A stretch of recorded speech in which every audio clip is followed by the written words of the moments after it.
નમસ્કાર, આપ જોઈ રહ્યા છો નેશન પ્લસ ન્યૂઝ. હું છું આપની સાથે હેતલ. સુરત કાપોદ્રા પોલીસ સ્ટેશન હદ વિસ્તારમાં 17 વર્ષના કિશોરની હત્યા કરનાર આરોપીનું સરઘસ કાઢવામાં આવ્યું છે, જેમાં પ્રભુ મદ્રાસીને ઘટના સ્થળે લઈ જઈ પોલીસે રિકન્સ્ટ્રક્શન કર્યું છે. કાપોદ્રા પોલીસ સ્ટેશન હદ વિસ્તારમાં 17 વર્ષના કિશોરની હત્યા કરનાર આરોપીનું સરઘસ કાઢવામાં આવ્યું છે, જેમાં આરોપી પ્રભુ મદ્રાસીને ઘટના સ્થળે લઈ જઈ પોલીસે રિકન્સ્ટ્રક્શન કર્યું છે. લોકોમાં રહેલા રોષને લઈને પોલીસ બંદોબસ્ત સાથે આરોપીને ઘટના સ્થળે લઈ જવાયો છે.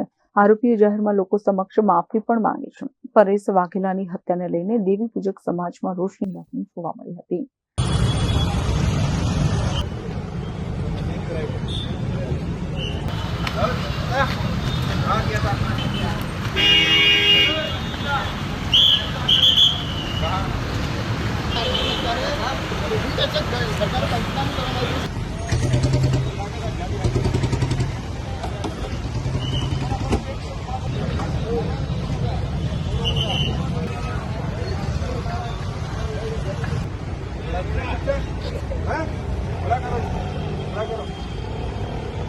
Bureau report, nation plus news, Surat.